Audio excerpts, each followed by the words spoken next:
Hey, movie fans, and welcome back to another episode of the Uncharted Media Podcast. This is episode 139. We watch movies, we read comic books, we play video games to escape into fictional worlds. This week, we're going to ask, if you can live in any of those fictional worlds, where would you live? But you gotta think about it more from a fun perspective of you cannot bring your outside real-world knowledge into this fictional world that you live in to benefit you. You can't just be like, I'm going to go to Oz, throw water in the witch's face, and now that castle is mine. You're not allowed to do that. If you're in this world, you don't know anything else. So we're going to have fun with that this week. But Josh, how you doing tonight? Chilling, bro. I noticed that something is missing the last time we chatted. I don't know what it could be.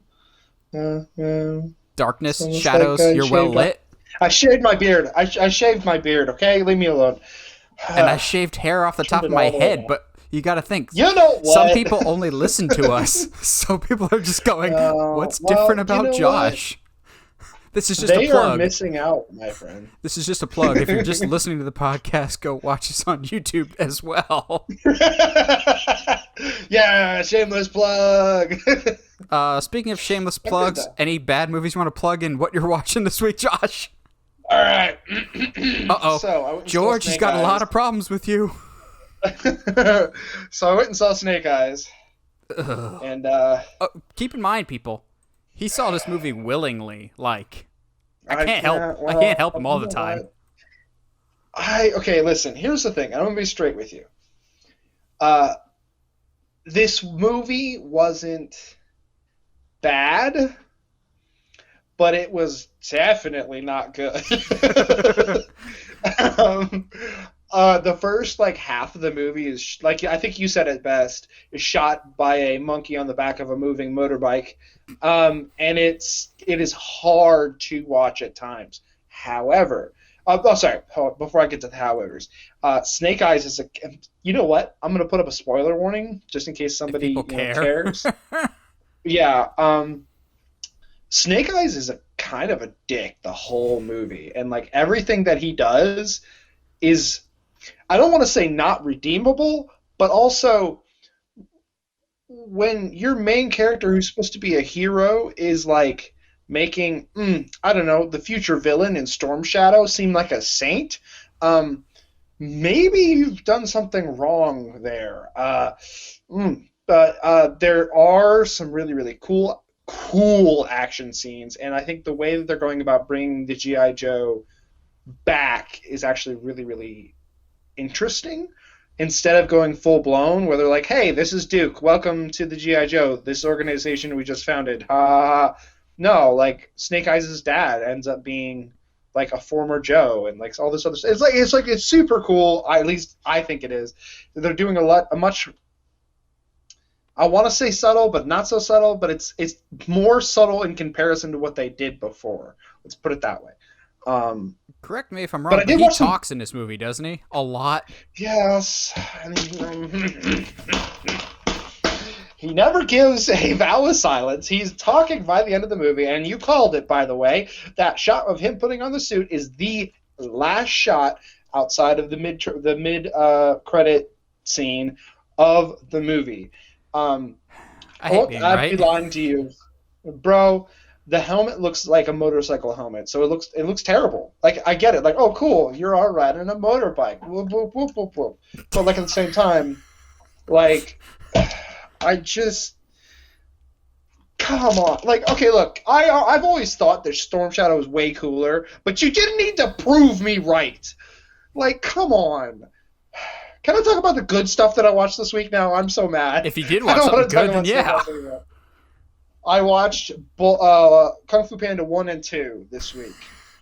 And, those are just fantastic. In case you hadn't seen it before.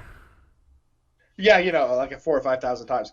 It's so funny. I think it's a weird thing to admit on the podcast, but you and I talk about how good Kung Fu Panda and Kung Fu Panda 2 are, but then, it's easy to say those things, and then I went back and rewatched them with my family, and just being reminded of how incredible they are is, yeah, it was very reassuring that, maybe our opinions are right sometimes. It's like rewatching those like childhood movies and going, "Oh, please hold up, please hold up." Oh, okay, good. I had good judgment as a child, and then you Exactly. go back and rewatch the original Space Jam, and you go, "Okay, maybe not always, but You're gonna beat that horse till it's dead. I will." My man. The original Space Jam is not as good as you remember. It's got some good one or two jokes, but for everybody complaining about the new Space Jam, it's not like the original was some gem either. You just have nostalgia goggles for it. No, sir. So I've got a busy couple days of movies coming up, but I have seen something recently. I'm seeing The Green Knight Thursday night. I'm super, super excited. And then I think I'm seeing excited. Jungle Cruise Saturday, I think. Okay. But I have a recommendation for Josh as based off a movie that I just watched this past week that came highly recommended by me from some of my horror friends. A movie called PG Psycho Goreman. Have you heard of this one, Josh? No, I don't have friends that tell me about horror movies. Now, PG Psycho Goreman is so basically this dictator from another planet, this evil warlord from another planet, has been trapped like a genie under the ground, and these two kids are playing in the yard, and they just... One of them is about to bury the other one alive, which is kind of problematic and opens the whole door of one of the characters might actually be a psychopath, but they play it off as just an adorable little girl. Yeah. But they unearth this evil being, but in reality, they can control this evil being. So it's kind of like My Pet Monster, except My Pet Evil Killing Machine Alien, except it's a hard R-rated movie. Like... Oh, no. The budget is probably $200, not gonna lie. And it swings a little too high in terms of its costume design at times. I'm going, ooh, that looks like a bad Doctor Who episode. And that's saying something, because Doctor Who isn't always known for the highest quality costuming either. And I just pissed off every Whovian. But I mean, it's fine, whatever. The costumes were not that great. They clearly put a lot of money into the gore effects. Because, of course, it gets violent and very entertaining because it's, as you would expect, with a name like Psycho Goreman, it gets a little crazy when a basically trained killing machine is on the leash of a little girl who might also be a little psychotic. So, the less you know about it, the better, because it gets weird, man. Like, real weird. It goes the routes you expect, but also doesn't because it's just so wacky and off the wall. It is on Shudder. It's a Shudder exclusive. So I would recommend you watch it, Josh. And I'm not going to tell you anything else about it just because I think I went in as blind as I could, other than the fact that it was a movie called Psycho Goreman and two kids find a evil alien dictator. That's about all I knew, and that's all I needed to know. And oh gosh, it's absolute madness and in the most fun, over-the-top, gory way, and I think it's right up your alley. The other thing is I read Superman Smashes the Klan. It's been on my to-read list for a little bit of basically a little girl and her family move into a new town, and they have to deal with the KKK. It's a children's book. Oh, yeah. More like for, Jeez. I'd say maybe about 4th grade, because, dude, it gets a bit serious, but I appreciate that it didn't like sugarcoat anything for kids. It was good, but considering how many people hyped it up, I wasn't the biggest fan of it. It was okay. It wasn't so much a Superman story as it was a story featuring Superman, if that makes sense. Like, it was a good story. Yeah, that makes perfect sense. But it's clearly about the family, which is fine. I do appreciate that it was a throwback to Superman. It's set in the Max Fleischer animation style of Superman still runs on telephone wires because he doesn't fly yet, and there's story reasons for why he doesn't fly, and it actually makes sense because if you watch the original Max Fleischer cartoons, that's where they leap tall buildings in a single bound thing because Superman didn't always fly off the bat. So this one he doesn't fly for most of it, but there's a good reason as to why he doesn't. That ties into the whole racism angle with the KKK. I'm making it sound more complicated than it actually is. I can explain it more to you off mic sometime because I don't want to belabor the point. But I'm just imagining. I'm just imagining Henry Cavill running along telephone wires, and I don't know how I feel about that at all. Well, if Warner Brothers has its way, you're not going to see Henry Cavill ever again. Let's get into our first news topic. Segue. Because we have yet another Superman to add to the list. However, this one is not surprising. If anything, it just feels super, super late to the party because it feels like we've been talking about Michael B. Jordan attached to a Superman project of some kind for years now.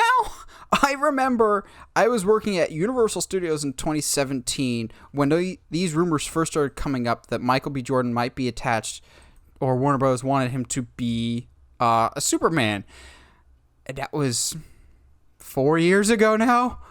So this is nothing new, but the stories coming out are that Michael B. Jordan's production company is eyeing a limited series about Val Zod Superman. So for those that don't know, Val Zod is an Elseworlds version of Superman where he's black and he's, I believe he's one of the other people that survived the Kryptonian destruction. So you had Superman, Supergirl, and Val Zod was retconned to be one of the other survivors. And he's basically the Superman of his Earth. Now there's not confirmed yet, but it is believed that Michael B. Jordan, as well as executive producing the show, might be starring as the titular Man of Steel. This is not surprising to me in the slightest. Now, we've talked about before that this will be a side piece and not at all connected to the other Black Superman project that Warner Brothers is working on, with J.J. Abrams serving as producer on that. To which I'm just going, cool, but if we've got, like, all these Supermans going at once, is Henry not allowed to be at least one of these? I did think it was interesting that Michael B. Jordan, supposedly, now he has not himself come out and said anything about this project officially yet, I don't believe, but it's implied that he wants this character of Val Zod, because he's just like, I want to do a character that is already a black character pre-existing in comics and not race-bending a character that already exists. To which we've talked about this before. We don't have an issue of Superman being black in this new J.J. Abrams one. That's totally fine. We think there's a perfectly good Superman right at your feet with Henry Cavill. But if the director and writer, whoever they want to be attached to this, have a specific story in mind, cool. Superman doesn't have to be white, doesn't have to be black, whatever. But I think it is easier if it's just a new character. I think this to me is off to a better start than the Black Superman movie, because I think they've been working on this for longer. At least that's my impression of this. Plus, Michael B. Jordan already attached to this. I feel like he's been in talks for this for years now, whereas the JJ thing just kind of popped up. And maybe it's just me. This feels a whole lot less damage control and blatantly a PR move than the Superman movie thing does. Do you see that any differently, Josh, or am I just kind of stretching a little bit with that? No, a little bit, but for me, I definitely see this more as a confusing move, because like you said, like, do any of these Superman get to be Henry Cavill? But because at some point, like, if the only Superman is that's on, like, screen right now, and they're both black, I gotta be careful with how I say that. But I think what you mean is if neither, one of them is Clark, but one of them is somebody else. Like, I'm fine with other interpretations of Superman, so long as we still have a traditional Clark in our back pocket somewhere. I think it's gonna be confusing, and this is only I'm trying to make sure that what I'm saying here is I don't want to confuse the mainstream movie-going audience that because they're both black in the HBO Max series and in the new movie, it doesn't mean they're this exact same character. I think that's what I think is going to get confusing, in that we've got multiple characters. No, but maybe not, because people have been kind of accepting the Marvel's multiverse thing already. So I don't know honestly how to feel about this. Like you said, I thought this was already a thing, and truthfully, it took a little bit of reminding myself that this is not the movie with J.J. Abrams. It was one of those this is something separate. So they just made it a TV show. But I don't know how to feel about this. This is weird because they were very clear that this is a limited series. So kind of like a WandaVision type of like, it'll be 6 episodes only on HBO Max. Going, oh, okay, this is kind of an odd decision, unless Michael B. Jordan feels like he has a clear story start to finish with this character, which is fine. It does make me a little sad. I was curious to see if they casted him as the new Superman in the movie that they're going for, but now he'll be on this other thing instead, which kind of, at least still in my mind, goes, okay, if we're getting a black Superman, can it please be Jonathan Majors? That still leaves the door open a little bit, because that man could pull off both Clark Kent and Superman, I think, because he's got the nice, calm guy demeanor, as we, spoiler alert, saw in Loki. But for those that have seen him in Lovecraft Country, that man is like always like Chris Evans of wearing a shirt that's too small for him because he's jacked out of his mind. I do worry about it getting a little convoluted here, if we're getting so many different incarnations at the same time. And I've worried about this with Batman too lately. We know we're getting at least 2 Batmans in the Flash movie. We're getting Pattinson coming. I'm all for more of a great thing, but what's the classic line from The Incredibles? If everyone's special, no one is. If there's Batman everywhere, if there's Superman everywhere, what's going to make them special every single time? The uniqueness goes away. Now, Superman for a while there was underutilized in my mind from a film standpoint. You had the 4 Christopher Reeves movies, then nothing. Then Superman Returns, then nothing. Then Man of Steel and Batman vs. Superman, and then really nothing. Now, all of a sudden, WB is just like, we need all the Superman all the time, every incarnation we possibly can. I'm just going, what's with this 180 degrees, but yet you're neglecting the thing that people actually want? I'm not saying people don't want this. I am in favor of Michael B. Jordan as Val Zod. I think that would be a really, really cool choice, and I think an HBO Max limited series would be a good stomping ground for this project to take place in.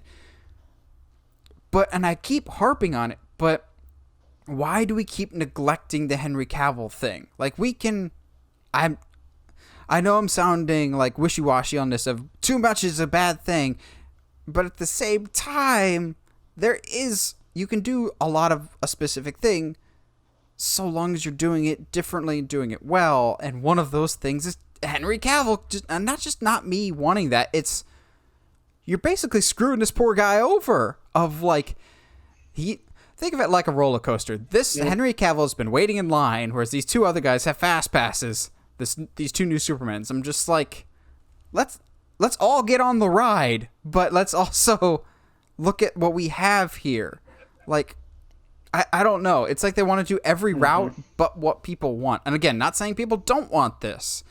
I just don't understand the rationale from WB's perspective. Like, then again, maybe this is not a him thing, but it's like, well, we've got to have Michael B. Jordan's project because we want him in our corner, but also we still want to do this other thing because we got to make JJ happy because JJ just signed that big deal. I don't get it. And in the process, we screw over Henry Cavill. Any other thoughts, Josh? Yeah, I don't know how to feel, man. Just period. You just don't know how to feel. I think I don't know how to feel about it. And that's unfortunate because I should be really excited for Michael B. Jordan playing Superman. You know what I mean? Yeah. And, I don't know. And I don't know how to feel about this, I lean towards cautiously optimistic. And that is that HBO Max is set to really drastically ramp up their production for stuff that'll go to the streaming service next year in 2022, as they've announced that they are releasing at least 10 projects that'll only be debuting on HBO Max. To which I'm just going, HBO Max? Are you sure it is up to you guys to decide that? Because aren't you in the middle of being bought by somebody that has more money than you, that basically just bought everything you own in Discovery? Like, I understand that they have all these things that they want to do, and we'll get into what we think some of these might be, because I feel like some of these are already confirmed as to what they are. But I'm just going, these are weird statements to make. Jason Kilar, the current head of HBO Max, is the one making these statements, saying, we're going to have 10 movies coming out in 2022.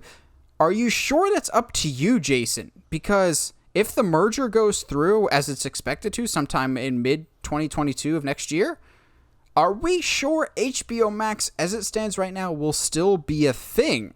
Or will they shutter it and merge it with Discovery to make a mega app?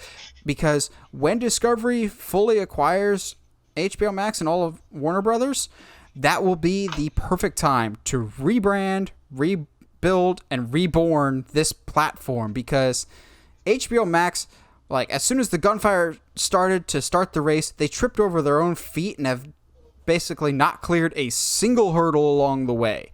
They continually bungle the service. I still stand by HBO Max can be a great app. They just keep getting in their own way. And I think right now the current state of HBO Max is we are stuck in limbo until this merger happens. Like, so many people, myself included, are going, you promised 4K content like almost a year ago, and yet the only 4K content is the theatrical releases when they come to HBO Max same day as they come in theaters. That's it. I'm wondering if some of that got pushed on the back burner because they're just like, well, we don't know what's going to happen to HBO Max with this Discovery merger. I want to believe them when they're just like, yeah, we've got 10 movies planned to come out. I'm going, do you even know what the current state of your product will be a year from now? Because you are in the middle of a huge shift, not just on your own platform, just in the streaming wars in general. People are buying things left and right, as we're going to talk about here. But Warner Brothers is an uncertain ground. They're selling off a lot of properties. They just lost the rights to Pokemon to Netflix. They just lost the rights to Lego to Universal not too long ago. You can't promise us anything. But Josh, before we dive into what some of these projects might be, where do you see the current state of HBO Max, and do you believe them with their news here? I'm about the same as you in that, like, wait, guys, you might be getting rebranded here within, a year or so. So, where are you to promise us anything in this? I think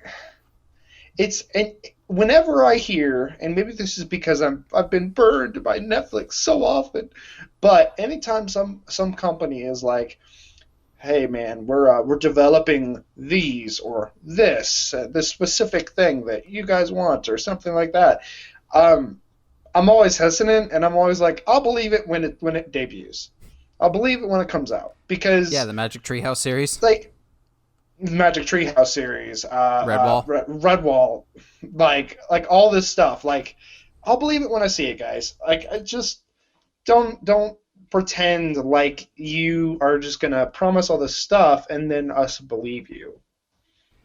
Yeah, so we can at least early speculate on some of the projects because we know some of them are in development. It's just a matter of, do they have 2022 release dates or later release dates? Case in point, Batgirl. We know, I can safely assume Batgirl will come out next year just because they've already started the casting process, which...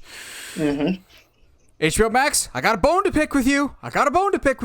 Last week we talked about the 4 women that were the finalists for the Batgirl movie, And then you just had to go and announce who the actual actress that was cast in Leslie Grace the day that we aired the podcast, basically making that entire video outdated as soon as we published it. So thanks for that, HBO Max. Also, best of luck to you, Leslie Grace. I'm going to watch In the Heights when that becomes available to me to see kind of what you bring to the table. But screw you, HBO Max. You screwed us over on that one. But Batgirl, we can safely assume is coming out next year. They've already started the casting process. They've got their directors. They're pretty far along. Static Shock, or just Static, whatever they want to call that, that's also been previously announced due to Josh basically speaking it into existence by his bold proclamations. Basically. That one is somewhere in the development cycle. Case in point, as is Blue Beetle. Now, we've heard not a lot about those compared to the Batgirl movie, so I don't know if those are 22 releases or 2023 releases, but we know those are on the horizon at some point. I would imagine there's going to be some other ones that will be, I don't want to say like straight trash, but like straight up easier to make, of lower budget stuff, like a drama, maybe a horror. I don't even think HBO Max has done a horror, like HBO Max original for horror yet. No, they won't. I doubt it. I heavily doubt it. It's just not in their blood. They like to pick the bones of other horror companies instead of making original content. Anyway, well, they do it better than Netflix, at least. Salty, yeah. I don't know, man. I don't know. I would rather browse the horror section of HBO Max than the horror section of Netflix. That's fair, but that's also because it's all Netflix stuff now, and it's hard to find something that is not original content, which is a weird complaint that I never thought I would have. Like, I don't want to watch your stuff. I want to watch other stuff. Unless it's Hill House, in which case I'll just rewatch that again. That's fine.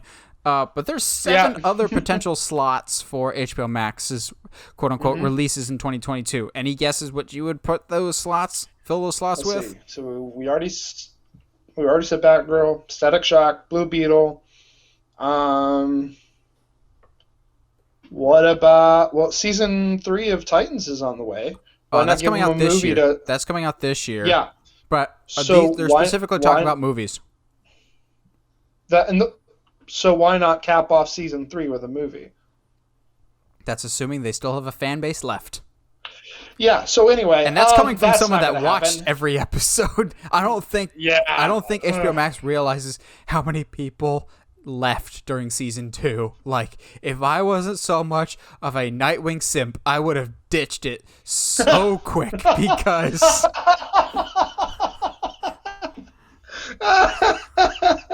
all right, well, at least he admits that he's a simp for Nightwing. Oh no, like, I got super excited because I just found some like classic Nightwing comics. Like, you guys, I have an issue when I found a first edition copy of Superman issue 158 where Jimmy Olsen and Superman go to the bottle city of Kandor and take up the identities of Nightwing and Flamebird for the first time. And I picked up that comic because I'm like, that's significant. That's where the name Nightwing comes from. I need that comic for my someday collection. I don't have a problem. Josh has a problem. But again, what were you guess besides a Titans movie? Let's see.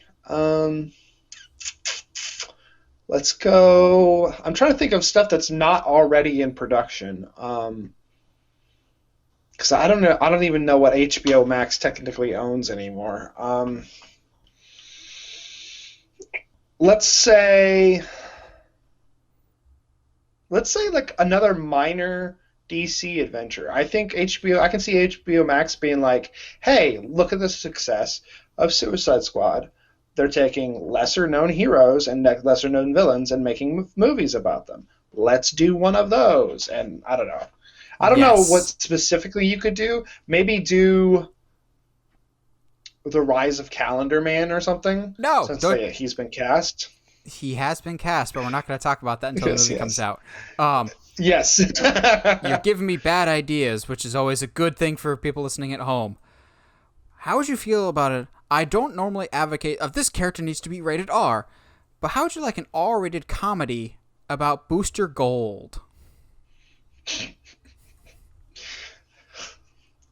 I don't want Booster Gold to ever be a thing. For Nathan Fillion's sake, I hope he's it's already never in the a DC thing. universe, as it's I now hear confirmed that you. he is the arm fall off boy, Arm fall out boy. the detachable kid. But completely useless. But I can just see the DC fan base and I can hear it now. Booster Gold in an R-rated movie, blah blah blah blah. Nathan Fillion's nowhere to be attached anywhere, and the whole fan base goes, "Well, we don't want to see it then if it's not Nathan Fillion because he's the only one." I don't know. But even though Homelander exists and he's basically Booster Gold. Well, okay, no, not even close, man. Homelander, don't you besmirch the name of Booster Gold by comparing him to that sociopath. No, I don't think there's that much of a cry for Nathan Fillion to be Booster Gold as there was for Nathan Fillion to be Nathan Drake. Now, the Uncharted fan base flipped their proverbial lids, which I still think that's nuts. I think I could see a Booster Gold movie. I want to know what happened to that J.J. Abrams produced Justice League Dark movie that's supposedly still in the works. Because there's been rumors of, we've got the Zatanna movie. That might be coming next year. The Zatanna movie, there's rumors of a Dead Man movie. Or if we get Dead Man. New Constantine would be great. Bro.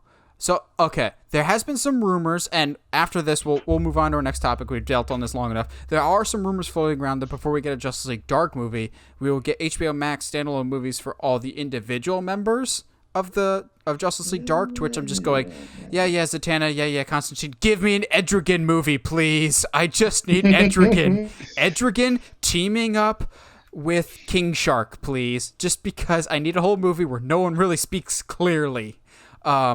Also, if we have Dead Man was a former circus performer whose costume inspired someone else's down the line. So if we could bring him in at some point, that would be fantastic. It would be awesome. But also, I just need the Question to be a thing. Ooh, the Question would be perfect for HBO Max. The Question would be Max. so much fun. That's an HBO Max so much character, fun. if ever I've heard of one. And just it's okay, as much as I would love to have Etrigan have his own movie, I don't know if, and I'm going to get flack for this, if he's a strong enough character to be on his own. Oh no, I completely agree. I still want it. He's going to show up in Zatanna. I guarantee it. Well, there we go. Mouse freaked out for a second there. So, I feel like a few weeks, maybe it was a month ago by now, we talked about how Netflix just basically paid a buttload of money to acquire the film rights to Knives Out, which at the time we were just like, that's super, super expensive, but that kind of makes sense to us because Knives Out was a very popular film and they want to get it before it becomes a full-fledged franchise. Well, now Peacock is doing the exact same thing with the always culturally relevant Exorcist franchise. This ain't it, Chief. Don't get me wrong. I understand and respect Exorcist place in horror history. But what? Because Peacock is developing a new trilogy. It's a little complicated, but Universal and Peacock are developing a new Exorcist trilogy, and they paid $400 million for the rights. I'm going, do people still care about The Exorcist in terms of wanting to see more? Now, granted, new movies will be coming from Halloween 2018 director David Gordon Green. However, he's only doing the first one of this new trilogy. The first one will go to theaters, and then the other two movies will be going to Peacock in the weirdest distribution plan I've ever heard. This is not complicated. Sounds like straight to DVD. Oh. What are DVDs, Josh? But okay, you can talk all the crap you want, but you know what I'm saying. Future is now, old man. I want to look at Universal and Peacock and be like, "You're not that guy, bud. You're not that guy." I gotta quote TikTok at least once every episode to be culturally relevant. But yeah, no, Exorcist of all things, why? That's not. I, I don't get it. I just don't get it. What more stories can you tell from that universe that haven't been already told by The Conjuring or Insidious, or name all these, the haunting of what is it, Omniville, Amityville Horror? Yeah, I know my movies. Obviously, that's why I'm on this podcast. Oh lordy. But seriously though, what stories are you planning to tell that haven't been told by all of the movies that have come out since? That does, to me, unless you're going to retell The Exorcist, is anybody asking for that? That's the thing. I don't understand. I don't get it. I worry that what will happen with this is the exact same thing that'll happen with Dr. Sleep. I think David Gordon Green will make a fantastic movie that no one will care about enough to see in theaters. Dr. Sleep was one of the best movies of the year that it came out. I think that was 2019. Dr. Sleep basically pulled off the impossible task of bridging the gap between the Shining movie and the Shining book and met them both halfway and ended up being a phenomenal movie. I think David Gordon Green has the talent to make this a really good movie. I love Halloween 2018. It's not my favorite of the Halloween sequels, so that's just because the franchise is so close to my heart. I have faith in him. I do worry that he's only doing the first one. He's pulling a James Wan, basically, of I'll start a franchise and then I'll leave as soon as it starts getting bad. Also, Aquaman fans, don't freak out yet, but he said he might leave the franchise after Aquaman 2 just to go off to do something different. I'm going, stop doing that, James! You're turning into Guillermo del Toro. This is such a weird strategy. Now, to be fair, they've already started pre-production on this new Exorcist in terms of they've cast Leslie Odom Jr. as the main character. They brought back the mother from the original Exorcist as the person that gets called in, more or less, like Lin Shaye's character in Insidious, basically hey, you're from a famous exorcism. Help us get this out of my child. To which I'm just going, so, what's Linda Blair doing these days? Are you saving her for the sequels? Also, and here's where I'm going to lose all my horror audience. I don't care about The Exorcist. I don't either. I've never understood it. Some people just be like, you're too young to appreciate it. I'm just going, I have the same issue with The Shining. I think it's boring. I understand it's not really truly about the horror. It's about a man grappling with his faith, and basically through the events in this movie, he gets it back. But I'm just going, yeah, 1408 did the exact same thing, and I like that a lot better. But I know as a horror fan, it makes me sound heretical, basically, of just, how do you not like The Exorcist? I just think it's really, really overly long and dull. So this doesn't get me overly excited. It's like how I know we're getting a new Texas Chainsaw. I'm not excited for that either because it's not a franchise I care about.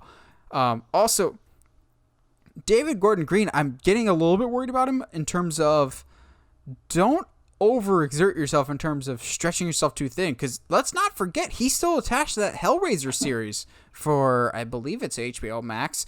Hellraiser, of course, being Josh's favorite franchise of all time in all the horror genre, but he's still attached to that. Josh just giving me the dead face there. I purposely said that one, but don't ask me my opinion on Hellraiser. Don't do that. Don't do that. But David Gordon Green is still doing the Hellraiser series. He's doing this. He still has to do Halloween Ends, for crying out loud.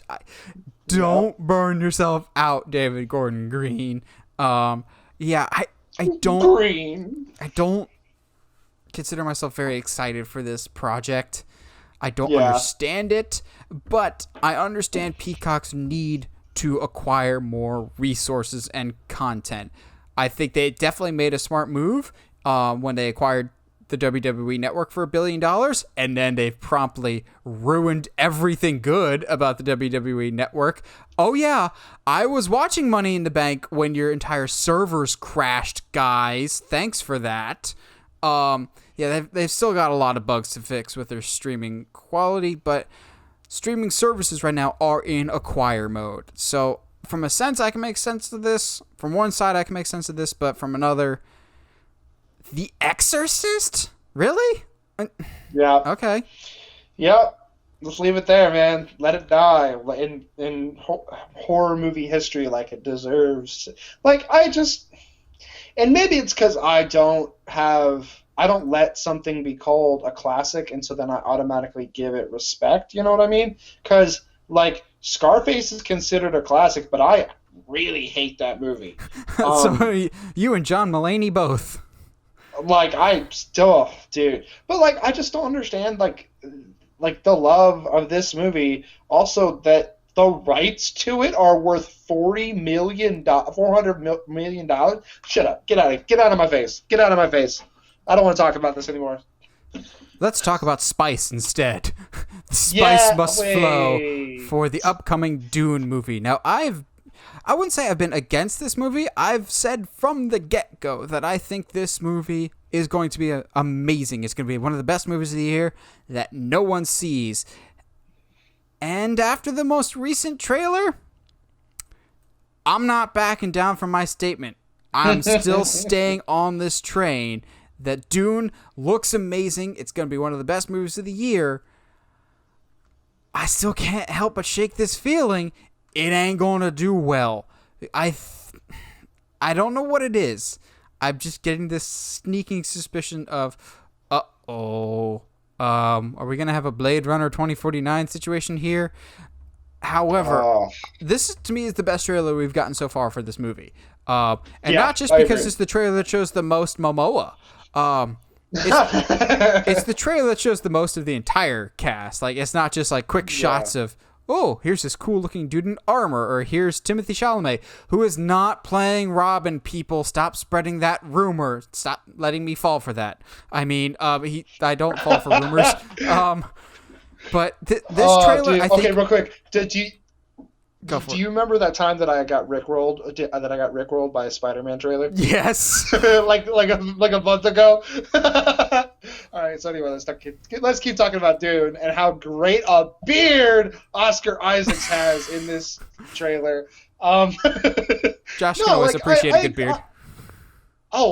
Dude, that is also like his line towards like the middle / towards the end of the trailer about no matter what happens, like you will still have achieved the thing that I wanted you to be, and that was my son. And I was like, my heart. Okay, sure. So as someone that has not read the book, I'm just going, so he's going to die horribly then, right? right? He's absolutely going to die. He's getting Mufasa, right? But then again, there's going to be all those snobby, like Dune people that just go, he does not die at all. He lives forever. Or he doesn't die in this book, but he'll die in the next one. Because, again, people, this is the first book only getting split into 2 chapters, which I'll be very curious how they split this up. Because this feels like a complete movie here. You know what this feels like? John Carter. Do you remember? This feels like Riddick and I don't know if that's a good thing. Like if Peter Jackson did Riddick, like the second one. What is the name of the second one? Oh geez. Pitch Black? Because the first one's Pitch Black. No, the first one's Pitch Riddick? Black. Chronicles of Riddick. Yeah, and then Riddick is the third one. Yeah, but it's like if Peter Jackson was given $1 billion and was like, we want you to remake Riddick, but with no Vin Diesel. And he was like, I got you, bro. Here, let's do Dune. But here's the thing. Vin Diesel was in the original Riddick. So if this is more or less if Peter Jackson did Riddick, the movie still ends up being about family. I want to throw my chair. Oh no. How did the Vin Diesel memes get into our podcast? How is this happening? Oh, okay. But on a serious note, though, unfortunately, I feel like I feel the same. I think this is because I don't know about you, but I really liked Blade Runner 2049. Oh, I loved Denis Villeneuve so much. It's so good, but I did not see it in theaters because I wasn't sure about it. And I unfortunately think if this is going to be the same case with Dune, people are going to be like, not sure. I'll go see something else. I'll go see Snake Eyes. Anyway, but like I just feel like this is going to be one of those movies that's going to be so dense. It's going to be hard for people to be like, you know what? Let's go watch Dune this evening. You know what I mean? But it's easily gonna be one of the best movies of the year. It just, man. Yeah, that's the thing is Denis Villeneuve, for his films that he's made so far, he does not make light popcorn fare. He makes pretty in-depth, immersive films that kind of just stick in your brain and make you dwell on what you're watching. And from my limited knowledge of Dune, again, I don't know too much about the source material, this is not your stereotypical popcorn flick. A lot of people, I think, may hope that this will be the next Star Wars, but Dune was never intended to be a Star Wars. So I'm worried that this marketing will always be tricky of you want to get people in, but I've never thought Dune was for casual movie fans. Dune is pretty hardcore sci-fi, which there's nothing wrong with that. But lately, hardcore sci-fi, like in the purest sense of the word, doesn't always sell particularly well. Like, you and I will defend John Carter till the day we die. Dune fans are going to come after me, but this trailer really does kind of give me a John Carter vibe of classic sci-fi, like very, very much out there. Valerian and the City of a Thousand Planets. Not the best movie, but an original sci-fi concept. I think hard sci-fi, especially one as cerebral as this, because again, Dune, from my knowledge, is very much kind of much more politically minded in terms of this person has an alliance with this person. This is what's happening over here, as opposed to good guy, bad guy. This is everything that's happening. It's like more straightforward. This is much more all-encompassing of a universe, and I don't think it's going to be as straightforward and hold your hand as some audiences may want it to be. So that's why I'm saying it'll be a great movie, I think, but I don't know if it'll be as accessible as some audiences are hoping it will be. So I think that's kind of where the trailer might be a burden for the movie. It might be a blessing and a burden depending on how people are interpreting this trailer. I think this movie looks amazing, and this trailer really showcases, holy crap, so this is where the budget for the movie went. Like, I thought the budget was just to get every big name actor we've got in this, but like the scale of the fights look incredible. When I don't know, was it the base or the home or wherever gets attacked? I'm like, that looks spectacular. The size and the scale of this looks incredible. It's just a matter of how accessible will this movie be. Plus, there's still that ongoing legal battle that's going on of, will this be a theatrical only release, or will it be like every other HBO Max movie of theatrical and HBO Max same day? Because if that's the case, this movie's definitely dead on arrival. Like, it's already hurt. It's already hurt Mortal Kombat. It's hurt Space Jam. And I don't. This movie is meant to be seen on a big screen. I just don't know if people will be. I just don't know. I still can't shake this doubt off of me.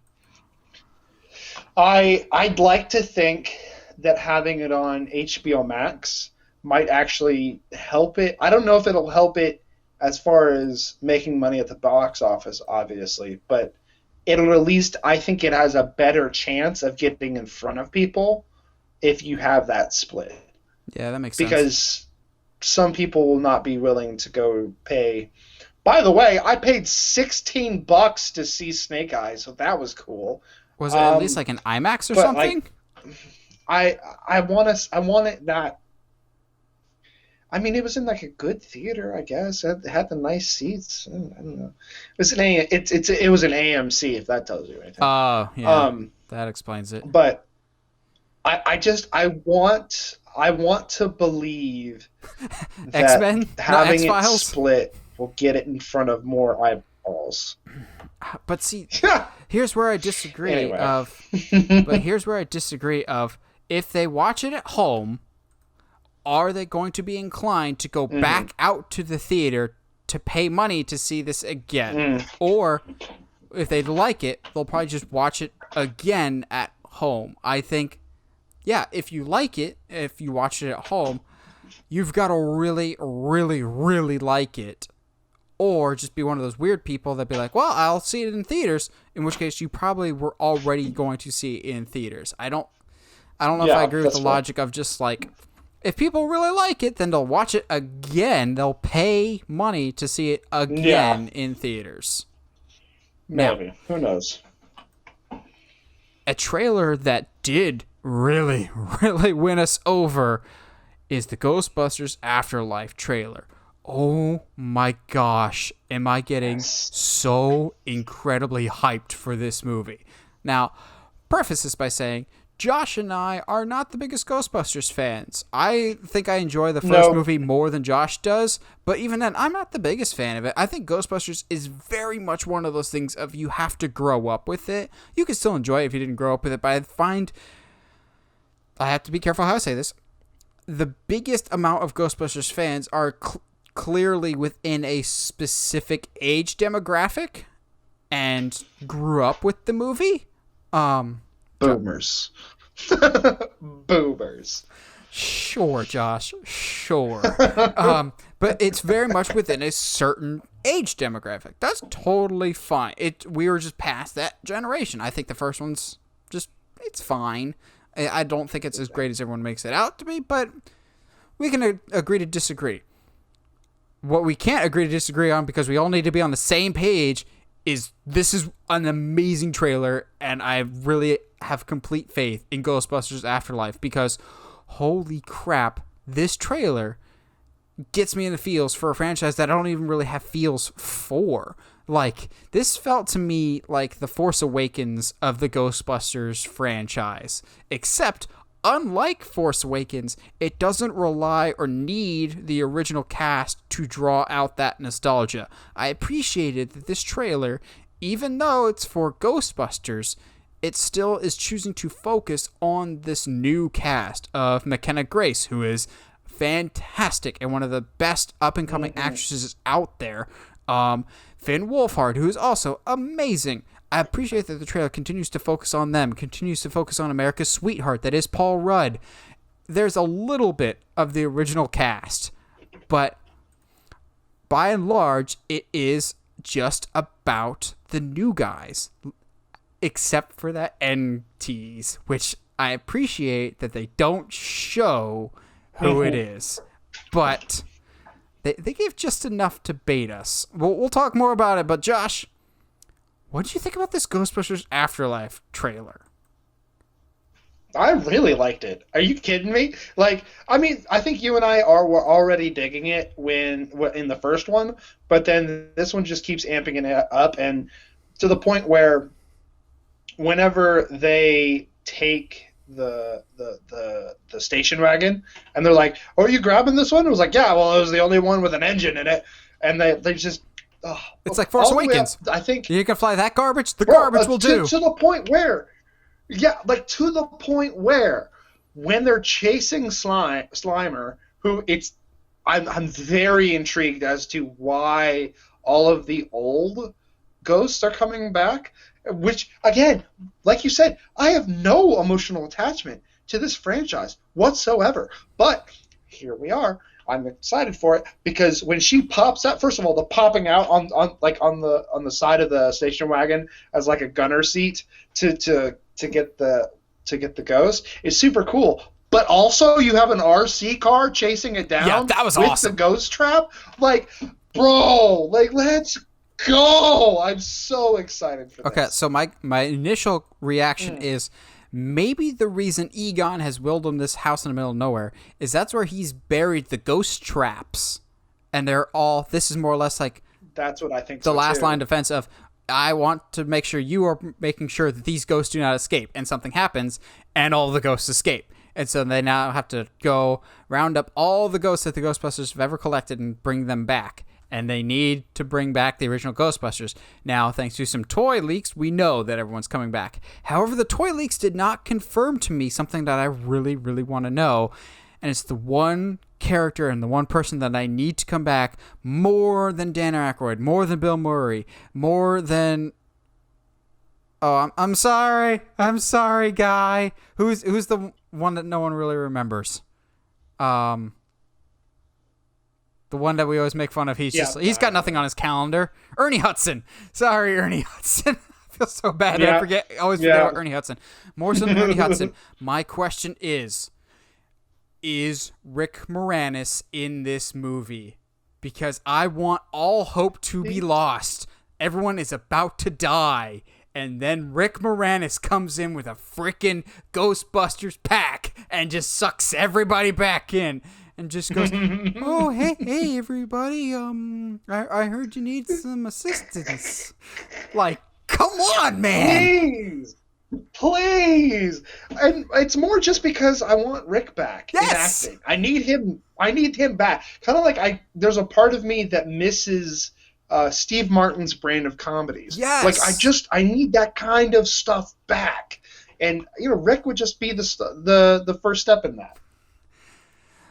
Like, we know him as an actor. He's coming back for the new Honey, I Shrunk the Kids movie. So we know he's making his return to acting in some capacity in a future project. So can he come back for this one, please? Like, I know everyone's getting excited. Oh, we heard Bill Murray at the end. I, again, appreciate that they didn't show him because they're really holding that one close to the vest. But please, can we have Rick Moranis back, please? That's all I want. Just Rick Moranis, and then Rick Moranis has a spin-off movie and set in the Ghostbusters universe. Then we just get a Rick Moranis movie. Just everything Rick Moranis. Just continue to bless us with the wonderfulness that is Rick Moranis, please. Yeah, he's come back for something recently, hasn't he?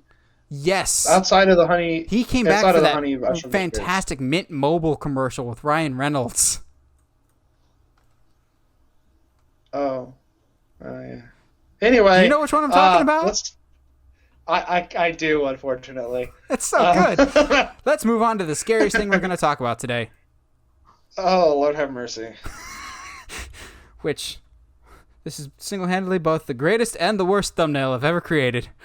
So, Vince McMahon is one terrifying, terrifying man, the head and ruiner of WWE, the creator, and it's the greatest thing that happened to WWE and the worst thing that happened to WWE. But now we're getting a scripted TV series about Vince McMahon himself from Blumhouse TV, which under any circumstance, I would be excited for that. Except for this one specific circumstance, in which case Vince McMahon himself is an executive producer along with several other creative members from WWE. So I'm going, oh, so you're going to sugarcoat the crap out of this because the show supposedly is about his steroid trial, in which case he was on trial for providing his wrestlers with steroids and basically getting in a whole heap of trouble for that. Also, side tangent real quick, whatever happened to that Vince McMahon biopic that we heard about with Chris Hemsworth attached to it in some capacity as Hulk Hogan? Like, is that just still languishing away in development hell and we're never going to hear about that again? I like Blumhouse a lot.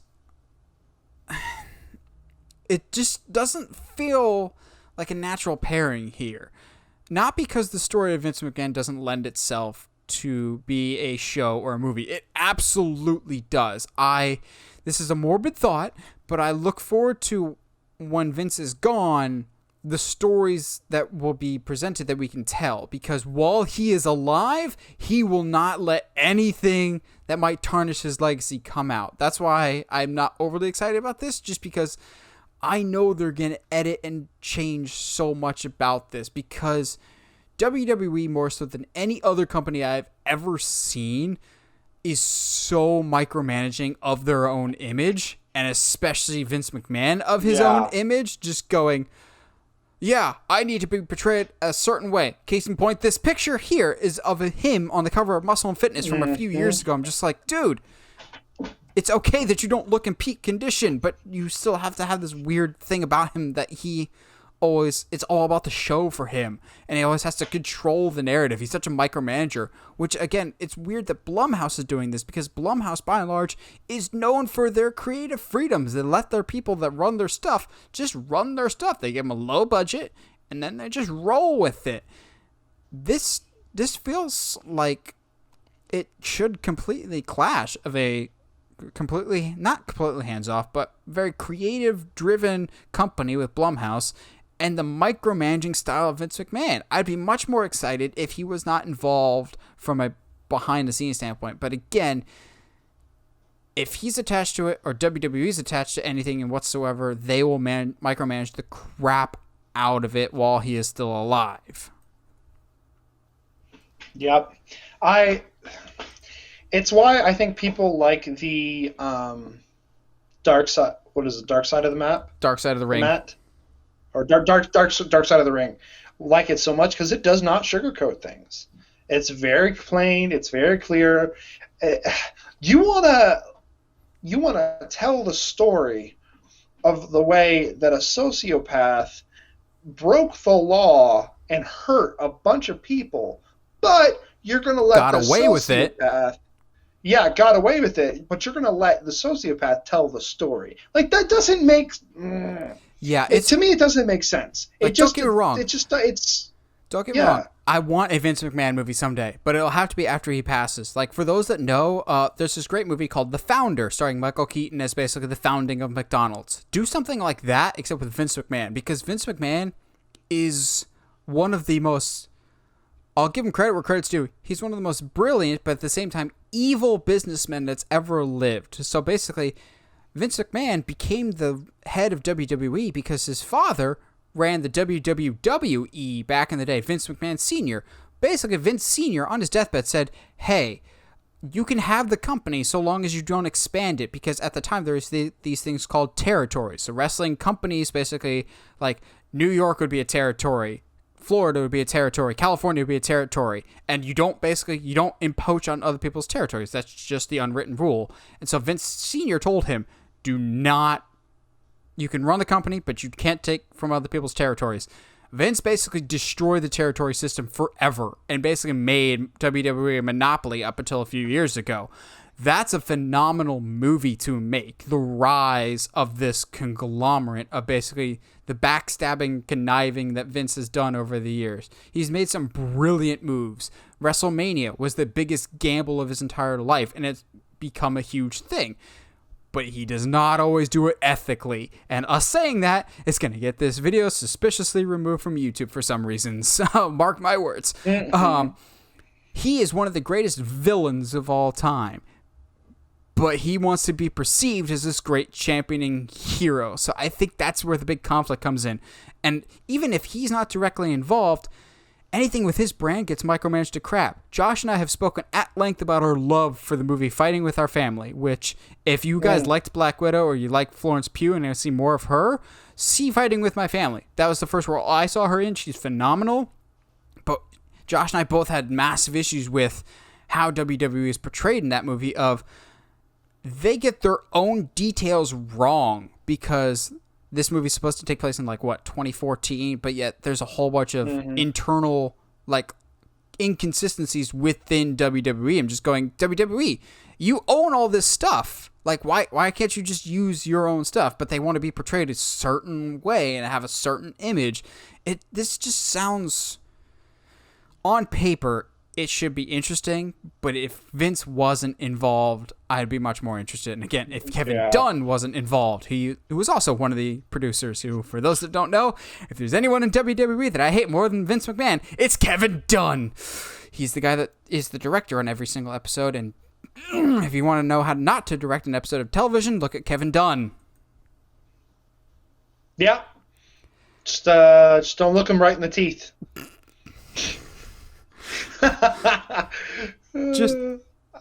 just for that, Josh, you can have the sponsors spot back for this week. Can you redeem yourself? Yay! All right. Gotta get an improv thing going. Off to a great start. If you like what you see here and you want to see more, follow us on YouTube or support us on TeePublic. If you need t-shirts, mugs, a magazine, I don't know, you could do. Don't just promise get things about you just don't about have. anything. That's a thing. It's false advertising. But you can get just about anything on tpublic.com with the Uncharted Media Store. Link down in the description below. If you want to support the channel and help us do some really cool stuff, be sure to check out our store at tpublic.com. And also, as Josh said, make sure to subscribe to us on YouTube if you aren't listening to us already on YouTube, as we're getting close to 500 subscribers, and we want to get that by the end of the year, so you can help us get there.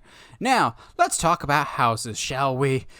We always, as we have this fantastic graphic this week. Yeah. I want Gandalf to be my realtor.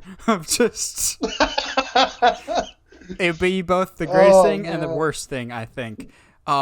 But the reason we immerse ourselves... Do you want to see a bungalow? I just imagining him doing all his voices from from The Hobbit, where he's like, "Do you want to go on an adventure?" And all this other stuff, "Do you want to see a 2-bedroom man?" No, I'm more just picturing him. I'm just picturing him as a landlord for buildings, and it'd be like, "Hey, Gandalf, when is rent due?" "It's never early, nor is it late. It arrives exactly when it intends to." Yeah, but what day is that?" "Oh, the day will come." "Oh, that's not so bad. Go on. Just tell me when to pay, old man."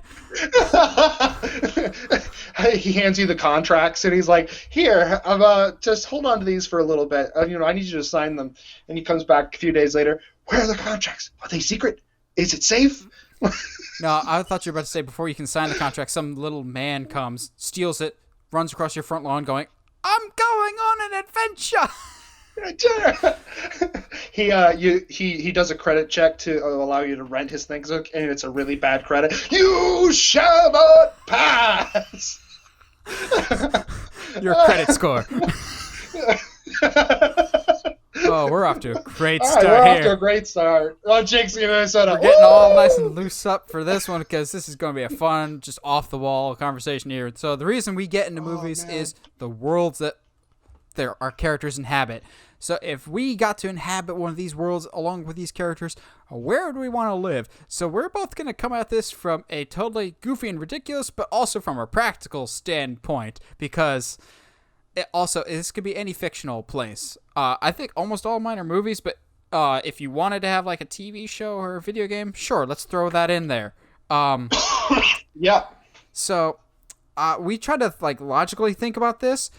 I wanted to do Psych, but I'm just I'm sure Santa Barbara has really high rent, so I'm not gonna worry about that. That's how much I was just Also, I'm going to set a timer. I'm going to set a stopwatch for something. I'm going to see if it pays off or not. If it doesn't, I'll tell you at the end of this episode what the stopwatch was for. But if it pays off in the way I think it will, it's going to be interesting. So, let's see. Where should I start with? Let's just start with the first picture that we've got here. The Shire. Okay, if this is on Zillow, how are we looking into the Shire? What are the pros and the cons here? The biggest pros: pretty laid back lifestyle. Looks very spacious on the inside. You got really nice neighbors, albeit a little bit nosy. I don't know if I would like nosy neighbors, and the hobbits are notoriously nosy. To me, the biggest con is I don't have internet. But then again, that's fair. If I'm living in the world of Hobbiton, and by our own rules, I can't speak today. If we're following the rules that we set up, we're more or less, we have no worldly knowledge. The world that we live in right now, we don't have any knowledge of that. So I don't know what internet is. So I would just be a lowly hobbit. I'm not a big barefoot person, so I don't know if I could handle the Shire. I would like to live in the Shire. I think it'd be a nice vacation destination, but a permanent home, maybe not. I don't think, at least. Not technologically there yet. Counterpoint. So you're looking up the Shire on Zillow, right? It says great neighborhoods, great nightlife. It's got a great farming community. But to me, like, I don't think you'll need the internet because you're hanging out with your bros all the time. Like, dude, I What's see there to do no in the Shire issues. besides drink? Do you need something else to do? Well, some of us don't drink, so yes.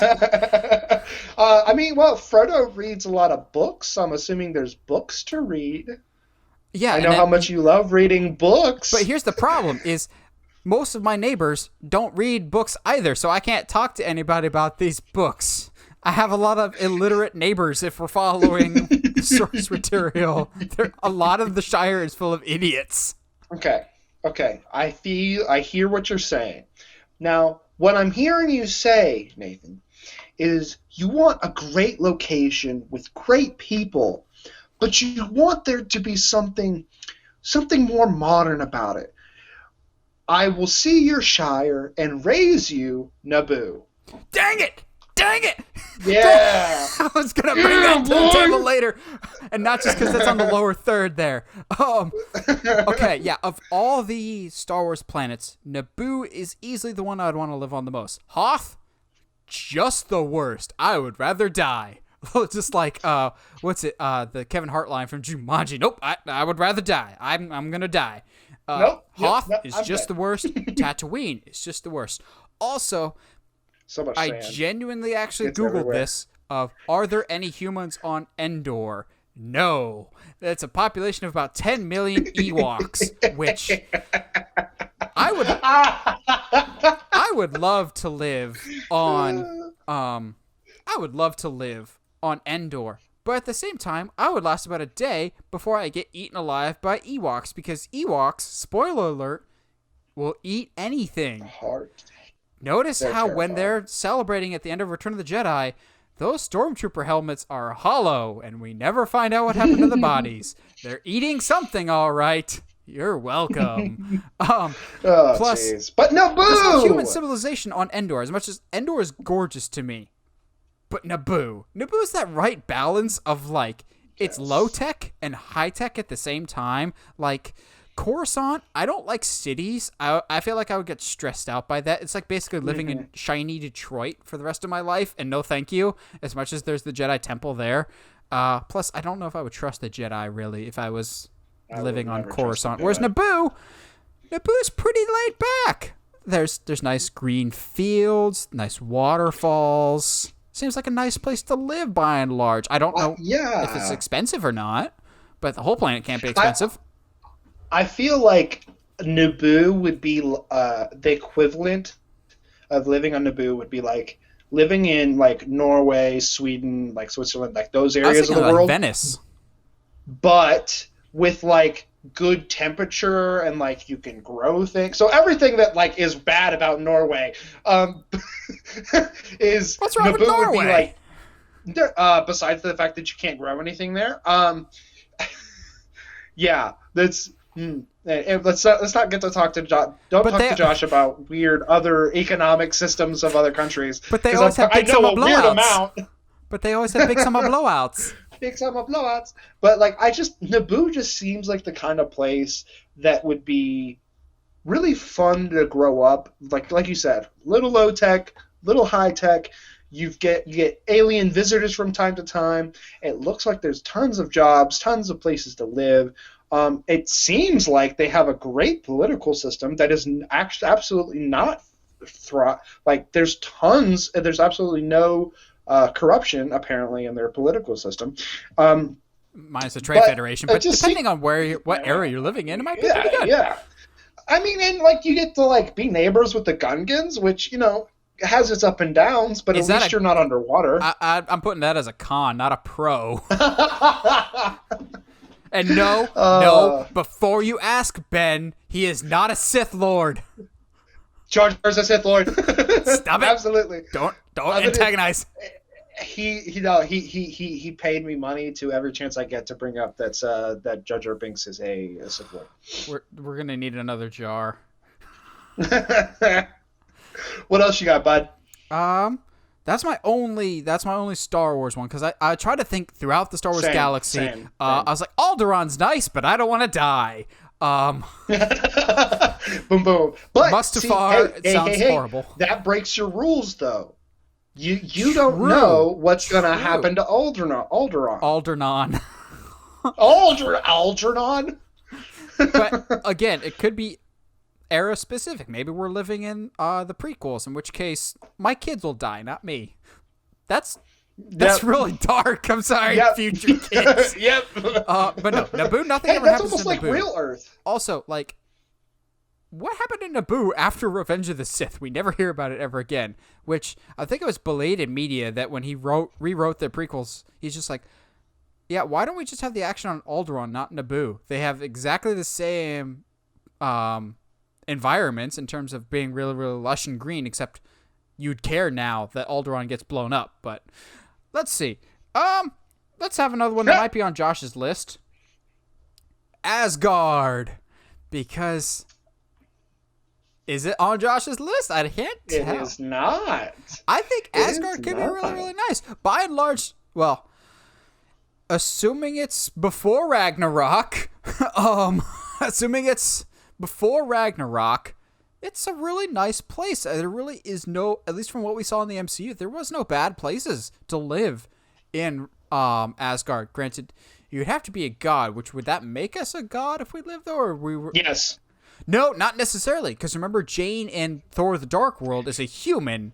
I just referenced Thor: The Dark World in a good way World, for something. Yeah. So you wouldn't have to be a god. It's just more than likely you are. But then, see, that's the pros of it's a really, really nice city. You're well taken care of, plenty of food. The cons are, realistically, in a few years, you got a 50% chance of dying. Actually, you've got a 75% chance of dying because you either are in the half that gets killed by Thanos, and then if you survive that, you might be the half that gets snapped away. I'm reevaluating the Asgard thing now. Then that, sir, is why I will bring something from Thor to the table, but it will not be Asgard. It's going to be I'm gonna mispronounce this. Sakaar, the place from Thor Ragnarok. Yes, maybe it's the grittiness, the fun that lifestyle I think would be of everyone's a bounty hunter and there's guaranteed entertainment at the end of the day.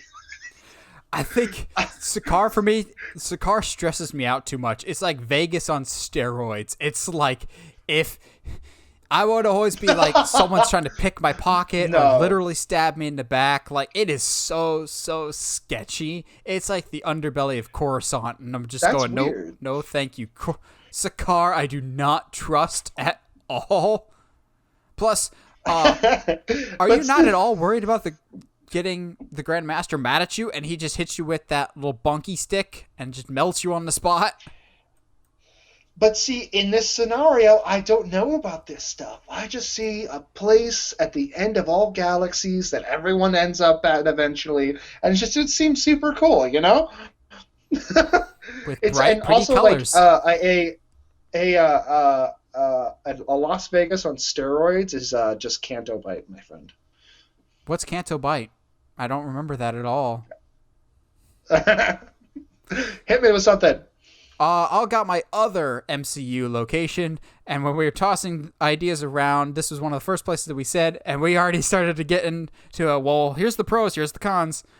Wakanda. I think, economically speaking, this is probably the best bet of all the places we're going to talk about today. Yes. Wakanda, I feel like, always has a pretty steady economy in terms of they've got great exports, they've got good imports.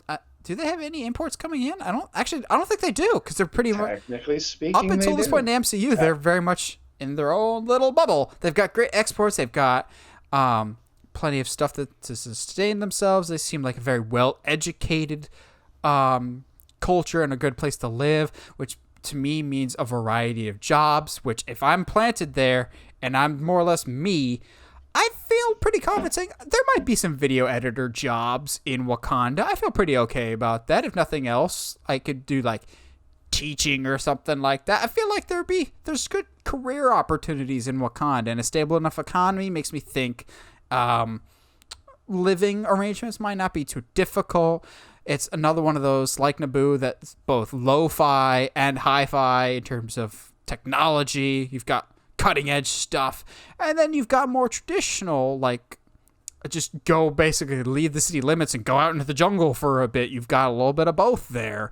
There's such diverse aesthetics and such diverse feel to Wakanda. So basically anything you want would be there. Now, the outside world might be a little complicated to get to, but you might not know about the outside world depending on where you live. Yeah, I think Wakanda's probably one of the safer choices out there. Again, provided it's not Infinity War, which, what happened to all the citizens during Infinity War? Like, are they just chilling down in the city? Because everyone attacked the main tower. No, I'm overthinking this. Yep. We don't talk about that. Infinity War is not a thing that happened in Wakanda. The dome protected them from the snap. Ooh, that'd be an interesting concept. Anyway, well, clearly it didn't. No, I'm with you, man. Clearly obviously it didn't, because everyone got snapped away in Wakanda. Yes. See, like, Wakanda sounds great and all, but you'd have no contact with the outside world. You have no. That's assuming people that you know aren't already in the bubble and you weren't born and raised there. Your family could all be in the bubble and you don't know anyone outside the bubble. That's true. We're just making up a whole bunch of hypotheticals here. But then Killmonger comes along. Who's to say that Killmonger's actions didn't cause some people in Wakanda to be like, yo, he's got a point, and then you've got a whole other sect of people in Wakanda who are like, hey, bring down the king, and I don't know where I'm going with this. I just, yeah. I don't know, man. Okay, what you got next? I'm Kanto region for Pokemon. Okay. It's the first. It's the first. It's the region from the first game. It's lush with life. You're most likely a Pokemon trainer. You're 10, 11 years old. You're out on an adventure of a lifetime, my friend. The economy supports 10-year-olds going and doing what they want, apparently. But I don't know. It just seems like such a thriving utopia of. I mean, obviously there's issues. There's issues no matter where you're going to go. But yeah, there's issues if you're a Pokemon. Yeah. I don't know what. Oh no! Hold on! You're not about to make the assumption that Pokemon are actually slaves, are you? Floodgates are open now. No! Hold on! No. Let me tell you something, brother. No, sir. Look, I got no arguments that don't sound incredibly insensitive about this. I don't know what to I don't know what to say. They fight in the wild, so it's okay for us to let them fight for us. I don't know. I don't got nothing. Let's put that in the cons pile. The pros pile. The pros pile. You get to ride a dragon. Like some other franchise? I don't know what you're talking about. Are you sure? Maybe. Do you want to get that one out of the way now? No, I don't. I'm saving it. All right. Not that it's on my list. It's not on my list. I don't know what you're talking about. All right, what you got next? I've got 5 more. Oh, Lord have mercy. Let me run through some then. All right. Power Rangers. I would love to Are live you in serious? You want to live in Happy Harbor? Okay, listen. You're going to die. So, you're going to die. It's like... welcome to the jungle. We got fun and games. It would be like living in a regular city, except there's also a chance on every that you corner. could be a Power Ranger. No. Okay, yeah. You're not a high schooler with attitude. That sounds like a pro to me. But yeah, there's a Krispy Kreme on every corner. There's no Dunkin'. No, thank you. I would rather have real donuts. Yeah, I mean, Also, can we All talk about that for a quick second? I don't think I've ever seen product placement nearly as bad as 2017's Power Rangers. Of let's have the entire third act revolve around Krispy Kreme, and every other word out of our mouth is Krispy Kreme. So, I think you misspoke. Because I think what you meant to say, it is the best product placement of all time. If it was any other donut company, maybe.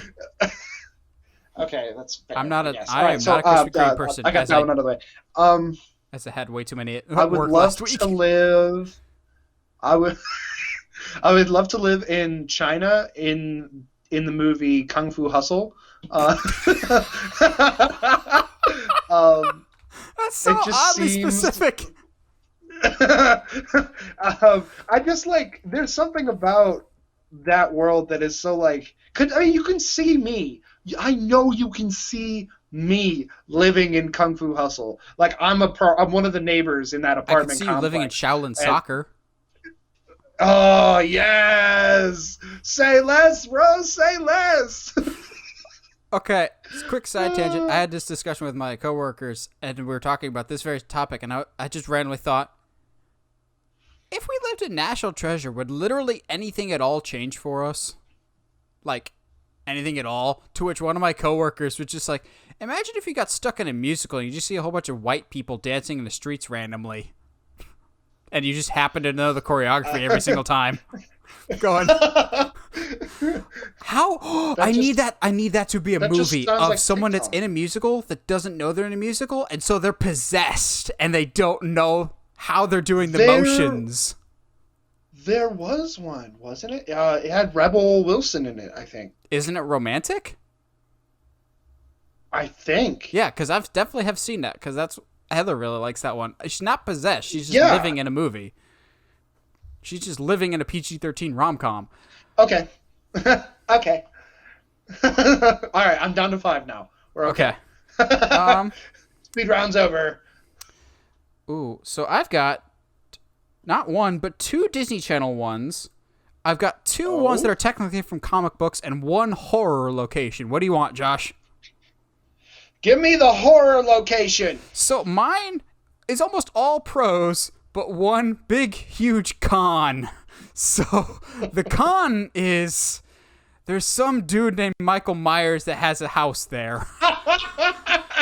The pros are Haddonfield, Illinois is a truly lovely neighborhood. It looks like a really, really nice neighborhood. It looks like suspiciously like the California part of Illinois for some reason. I don't know why, but it looks like a really nice neighborhood. And I'd assume, given it's the 70s, or if you wanted to do it in the 2018 area, given that area in that neighborhood, I'd imagine the house and cost of living would not be that high. But again, it's Michael Myers' neighborhood. So if you were out of town for 1 day of the year, just like The Purge, I think you can make Haddonfield work. The school system is fine so long as your kids are okay with getting bullied if they believe in the boogeyman. They seem to fully embrace the Halloween season, which I'm totally down for. The houses are my type of house. They look classic. They look nice. It just comes down to that one small hiccup. But if it wasn't, speaking of hiccup, if it wasn't for that one small snag, I think Haddonfield, granted, it's completely made up town named after Haddonfield, New Jersey, but we don't care about that. I think Haddonfield would be a really, really nice neighborhood. It's just, home to a mass murderer. But what town isn't? I mean, all of them. I'm going to go with, I think, what I feel is an obvious one that I'm surprised that we hadn't talked about yet, in that I would love to go to Hogwarts. Oh, heck no. Nope, that was the first name I ruled off. That was the first one I ruled off because I know I would be dead within a week through some magical shenanigans. That is a walking death trap. All of the Wizarding World sounds cool, but I would get turned into a toad or get lost somewhere with those stupid stairs. I would be dead very, very quick in the Wizarding World, and so would Josh. He would try and pet Fluffy, and Fluffy would eat him. hear me out. So also, according to J.K. Rowling, they don't have toilets anywhere. You just poop on the floor. Except for the scene in Harry Don't ask Potter me. She forgets her own canon. Yeah, she does. She's terrible about that, yeah, unfortunately. Apparently you just go to the bathroom on the floor and then just delete it with things. magic. I'm going, okay, sure. So, speaking of stuff that wizards don't have to deal with, taxes? You ever notice how nobody in the wizarding world lifts? So all you gotta do is be buffer than them, bro! Wait, are you literally saying you're gonna outswole some wizards? Absolutely, I'm just now picturing Josh running up, like, just streaking in between wizards, just running up, snapping wands, and just going on to the next person, just and just going and weaving in and out and breaking everyone's wands and going, welcome to my world. Like domination here. It's just like this is not some magical world anymore. Arnold Schwarzenegger and President, why you cry like baby? Why? Well, where's your magic now? Like, it's obviously it's a joke, but I want to ride a griffin really bad, and Hogwarts is the place to do that. That's we all know it's a griffin. Okay, it's a hippogriff. It has no part of a lion in it. We all know it's a griffin. It's a griffin. No, dude, you and I would both be dead real quick. Also, the basilisk is still a thing. I don't think the one in the Chamber of Secrets. In the Chamber of Secrets. I don't think that's the only basilisk that exists. Don't go down there. I don't think that's the only one that exists in the Wizarding world. And so, in the words of Batman, if there is even a 1% chance that thing is real, I'm not going there. That is a snake that is 50 times way bigger than it needs to be. Look. Also, there's an unusual amount of snakes in the Wizarding world because of Voldemort, and I'm not a fan of that, so count me the heck out. Just nope, 1,000 times nope. I respect my Hufflepuff brethren. We are the best and the most underappreciated of all the houses, but no, I would be a walking disaster, and so would Josh in the Wizarding world. It would be bad. It would be bad news. Also, Ravenclaw all the way, baby. Do wizards have to pay rent? Like, how do they pay for houses and whatnot? Like, they just make houses. I'm genuinely curious about the economic status of the Wizarding world. These are the questions we raise here. These are important things that need resolved. These are the questions J.K. Rowling needs to be answering. Never mind. You know what? Everything else. I'm not gonna bring up her Twitter feed. But cringe. But I really think there's some really cool. I think if anything, dying through magical mishaps would be so much cooler than dying of old age in our current world. I would like to be able to see my grandkids. Nah, screw them. I also would like to go to a magical world that I don't have the chance of dying. I don't really want to go to a place that's high risk. Hold on. This guy, I just need the podcast everybody that's listening to recognize what I just heard. This man just said he wants to see his grandkids. 5 minutes ago, this guy said, I wouldn't mind being on Alderaan. You cannot say Alderaan to save your life. Because I would die there, and then my kids would get blown up, and I wouldn't have to worry about it. And then I reconsidered what I said. I'm not going to just push it off to the next generation like we do with America.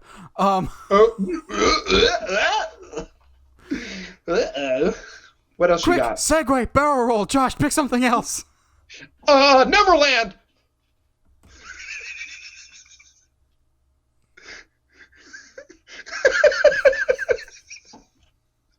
It's actually on my list.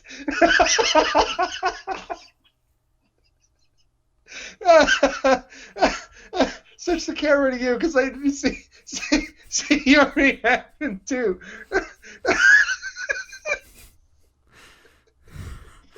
I can't believe you just said that with a straight face. Like,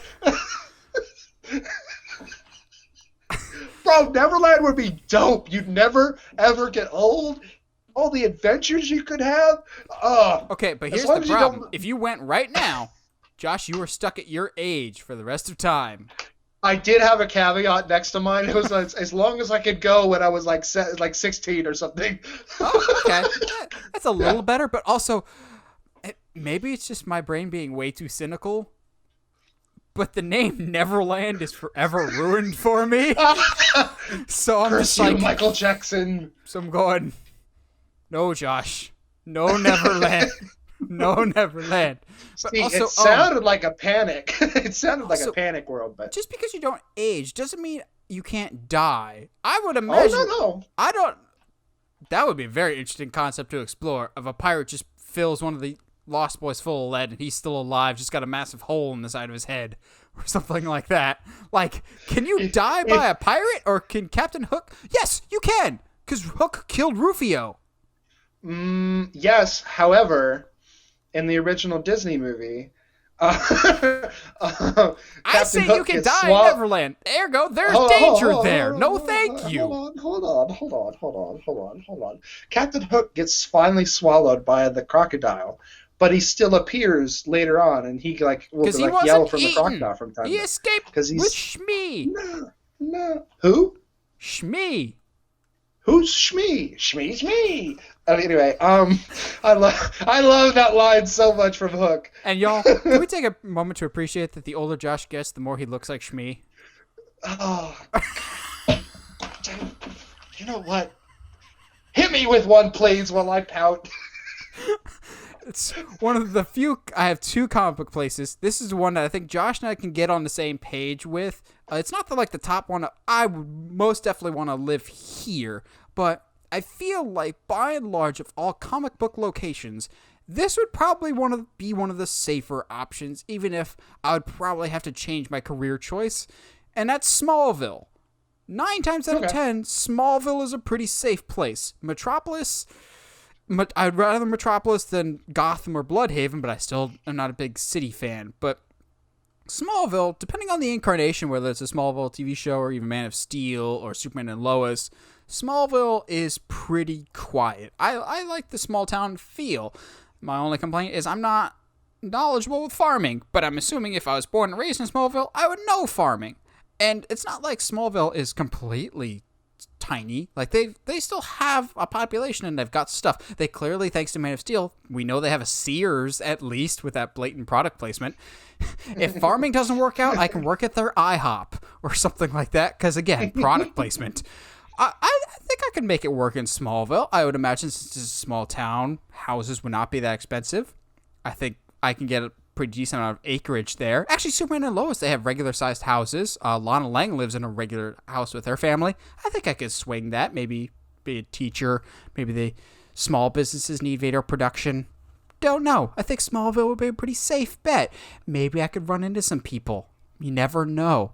Not a lot of bad things happen to Smallville. They always go wrong somewhere else. Also, the Kent's hospitality is legendary. I would like to experience that firsthand, thank you. Imagine you saying, maybe I'll run into somebody, and that somebody is Zod. Soldiers, and just it's Doomsday, who literally just runs into you. All right, so I'm gonna be surprised you know this place, because it is a hardcore niche TV show that was raised from a book series. Cadet Kelly. I want to live in Dinotopia. No? Like that mini-series that was that, 5-night special that aired on, Fox or something in, the early 2000s? Yeah, boy! Yeah! Basically Jurassic Park? The show about dinosaurs and humans living in harmony? Yeah, one of the most expensive TV specials of all time. I remember that. Absolutely nowhere. Bro, okay, but how cool would it be to have your best friend be a Triceratops? That's just dangerous. Awesome. Clearly our priorities are not in the same place. I'm starting to realize a theme here that all of mine are adventure, and you're I want to have sensible living. Yes, that's the point. I want to live. I want to continue to live, just maybe in a different environment that's a little bit fanciful. Nah, bro. Josh just has a death wish. options for adventure. Yes, I like a little bit of adventure, but not like... sheer death. You would get eaten by a pterodactyl. No, because in Dinotopia, they all live in harmony. Because when Pangea separated, they left this small island by itself until they all heard it out. Immediately gives you the plot. It's not on my list, but I would love to live in the world of Magic School Bus. Except no, thank you. I'm good. Except any of those shows like that, or Arthur, or any of those other kids shows, I feel like you'd be stuck in school forever. And you're stuck in this perennial time loop that you can never age, and that might be really, really depressing. Because Arthur, I feel like, has been in 2nd or 3rd grade forever, and his voice only gets higher as he gets older for some reason. So here's the thing. Here's the problem about living, like being in a world. Here's the problem with living. This is a thing. Okay, so it's great to watch, but could you imagine being a student on the Magic School Bus? And them literally being like, and this is, hey, look, there's that guy's rectum. We're going to go out it. Like, wait, hold on, Miss Frizzle. Hold on. I'm not really here for that. I'm just here to go there. Because that's literally an episode. What? That is literally what happens in one of the episodes. Like, you can't, and like, what is the name? Arnold? Arnold literally gets his head frozen in space. I remember that one, and it like shatters. And then he's like all of a sudden okay. Like, get out of here. No, being on Miss Frizzle's bus is a nightmare. And I stand by it. So now Josh decides to be sensible. Well, I thought you wanted adventure. I'm going to say that and then say I think Earth 12, which is the Earth that Batman Beyond is based off of, would be a great place to live. No. Technology is at its peak. No, dude, at its peak. That's like healthcare Detroit 2099. Like, also, there's a chance you might wander into an old man's basement and become a superhero. I'm very much concerned that Josh wants to wander into an old man's basement. I mean, sometimes you find yourself there, you know? Like, I don't know. Sometimes you just really like popsicles. Some days you can't get rid of a bomb.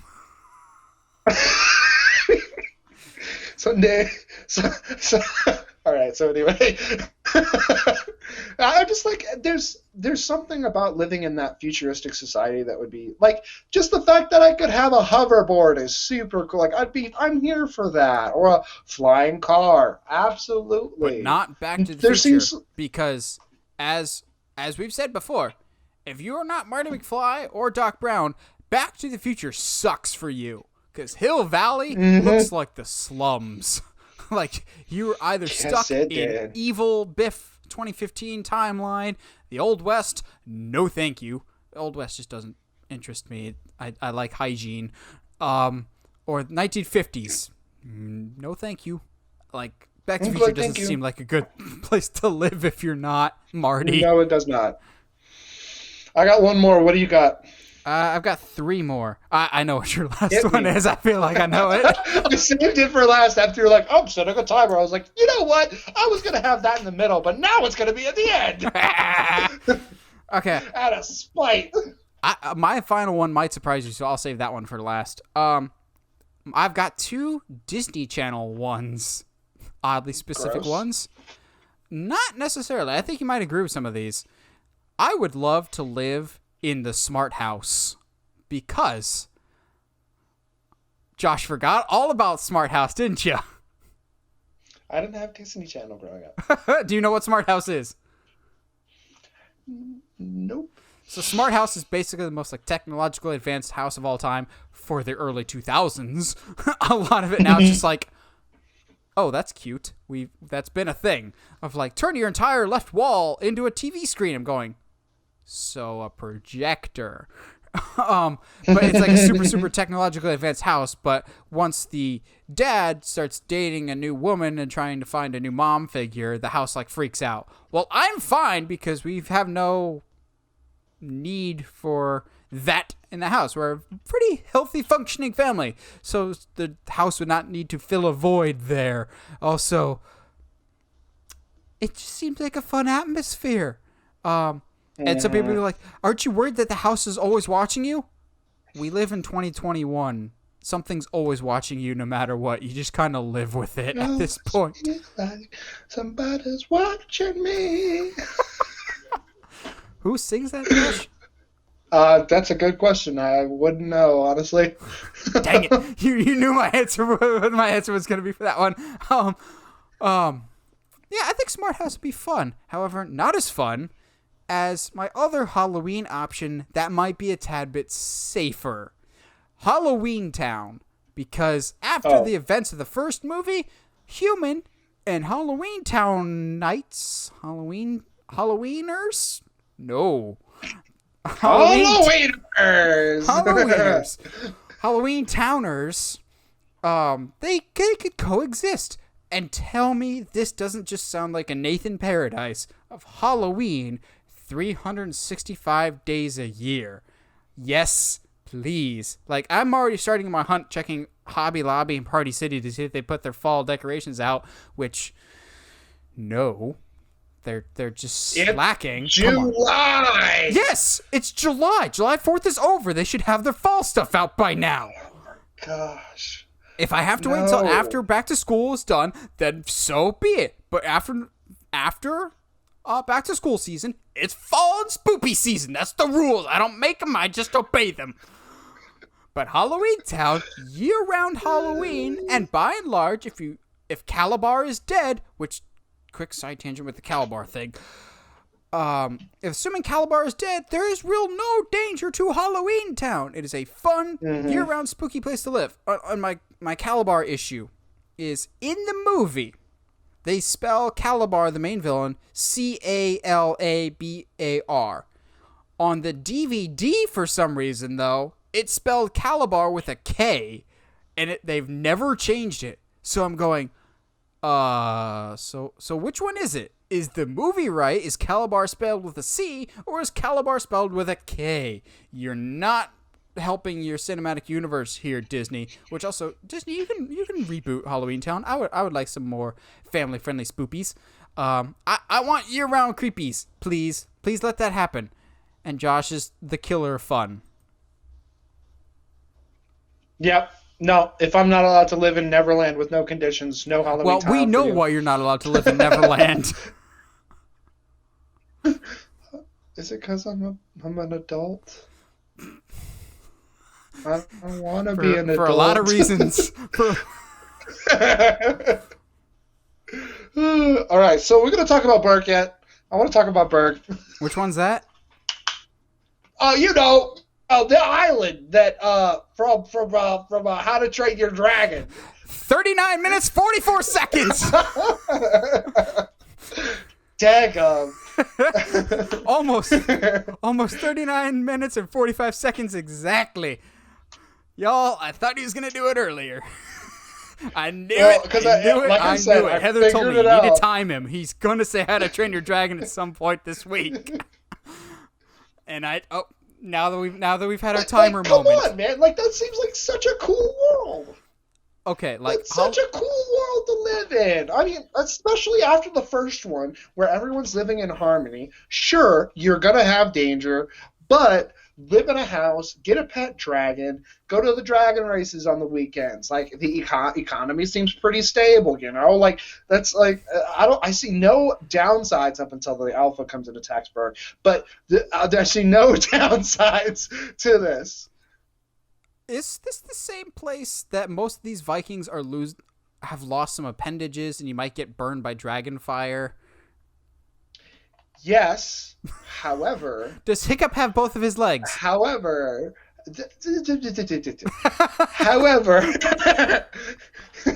have you seen some of the contraptions they build? That's so cool. Like, if I could... Like, okay, I have to lose my hand. Oh, man. But you get to have a different kind of hand that you can just put other stuff on, like different attachments. It's like an accessory.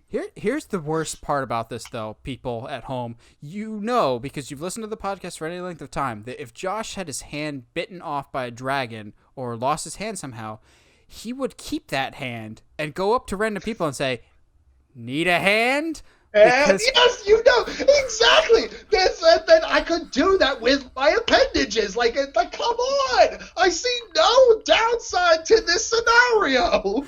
I joked with Heather when we came up with this idea that I was just like, Josh is going to say How to Train a Dragon because that is literally Josh's utopia. It's a whole bunch of bearded Viking people and dragons and occasional warfare. If that is not Josh, I don't know what is. I see no downside to this scenario. Oh, man. I was worried. And you're telling me that I can eat and get fat and I'll just be like everybody else here? All right. And this is where Josh and I, once again, are going to deviate because Josh is filling out his fantasies, whereas me, I'm going, okay, if I'm going to get trapped in a movie, logically, which one can I survive the longest? Which can I make the most happy life for me? And I thought long and hard about this. And the answer might surprise you, Josh. I went with San Francisco from Big Hero 6. I can totally believe that. Some people will be like, I don't want to live in any place that's got superheroes that might be collateral damage. And I understand that. I won't want to live in Metropolis or Gotham or New York in the Avengers universe.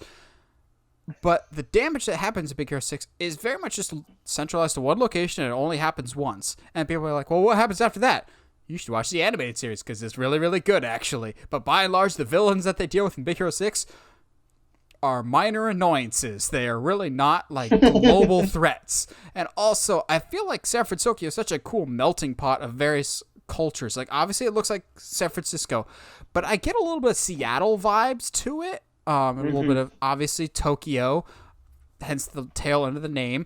I feel like it's a very technology-forward area, and that's obviously my field of study with video production stuff, so I don't think it'd be hard for me to find a job at all. And clearly, if Baymax is a functioning object, the healthcare system is very, very good in San Francisco, so I'd imagine with them being such a good technology company, it's a good economy, health insurance is pretty good over there, you've got great views, you've got the ocean right by. Now, my only concern is I don't know what the price of rent would be. Like, it's a major city, but maybe if you're somewhere on the outskirts, it might be a little cheaper. But by and large, I would think San Francisco would be a pretty livable situation. Granted, you might have some superheroes around, but maybe you could work for the tech companies that make the suits. No one is overly superpowered in that. That's all stuff that they make, except for some characters in the animated show. But for a superhero world, San Francisco is relatively safe, and it might fit my style very, very well of technology-based, but not super techy, like hipster style, like full-on Silicon Valley. Plus, we keep hearing about Tess, Hero's aunt, as a cook. I'd be very curious to try her cafe food, especially those wings, because I'm a sucker for wings, and I couldn't think of any like movie wing place off the top of my head. San Francisco just looks like a gorgeous town. I think it'd be relatively livable and a pretty safe bet, yet a little different than where we live. Got a little bit of that fanciful element to it. Yeah, no, I'm not going to fight you on that. I mean, I just had one pop in my head. And I want to end on it because it's completely different from everything that I've just said. And the issue is I don't remember the name of the town, but I know what show it's from. But the main city that the Gilmore Girls live in just seems like the quaintest little town of all time, and I want to live there so bad. Dragons, Vikings! Hey, look, there's a small little town that does little small town stuff and has a small town. Are you Laura Lyon right now to me? Let's go, boy! Yeah! Dabbing on the podcast. Y'all, I worry about Josh on a regular basis. He doesn't do it anymore, but I still worry that him getting dropped on his head may have long-lasting damage to his cognitive functions. It does. Any last-minute thoughts while we bring it home, Josh? Your brain-damaged head? Bro, I 30 concussions later. JK, I don't actually know that that's the number, just so we're clear. I don't Not that you remember. If I had a concussion, I think I would remember it. Anyway, I think if anything, this shows that most movies don't work unless I'm trying to be like do a serious tie-in here. This episode has not been Most serious. movies don't. Most movies don't work unless you have a great world that people actually want to be a part of. That's what makes Lord of the Rings so big. World. It makes and like, but like movies like Tangled, movies like Aladdin, like those I would worlds love to be seem so entangled. lived in. That would be great. I know, right? Oh, that'd be so much fun. But like those, Aladdin, the not so world much. seems so welcoming. Yeah, depending on where you are on the social economic scale. Street Anyway, Raff. The Tangled could be fun. Frozen, we'd all be But, dead, like, but okay. Yes, because of never mind. You know what? Let's not. We're not going to go down We're Elsa trying to wrap it neglect up. here. We're wrapping it up. We're wrapping it up. You know what? I enjoyed talking with you. I don't say I it on enjoy the pod talking often, but I enjoyed today. Controlled insanity. Oh, this is not controlled insanity, but insanity in general. But yeah, this is always entertaining. We'll come up with more off the wall ideas going forward. Next week, in honor of the Suicide Squad, we're gonna try and kind of go with what the DCEU should have done. I saw a video recently and I was like, I kind of want to take a crack at that, of kind of general outline of this is the movie order that they probably should have done. Now, it doesn't necessarily exactly follow the DCEU, and some of them aren't even movies that existed. We're going to completely make up the DCEU from scratch into multiple, at least for me. I don't know how Josh will approach this, but I'm going to treat it exactly like it's the MCU. I do it in phases, basically. And it should be fun. Probably a little more controlled than this week, but we need to go crazy every once in a while. What about you guys? If you could live anywhere in a movie, game, book, anywhere, but you have to live there and you have no prior knowledge of what our regular world is like, where would you live and why? We always like hearing from you guys. And as always, if you like what you hear and you want to hear more, subscribe to us on whatever audio platform you're listening to us on, whether it's iTunes, Spotify, Google Podcasts, or YouTube. And if you haven't already, subscribe to us on YouTube as we're closing in on 500 subscribers. And as always, stay sharp, movie guys and gals.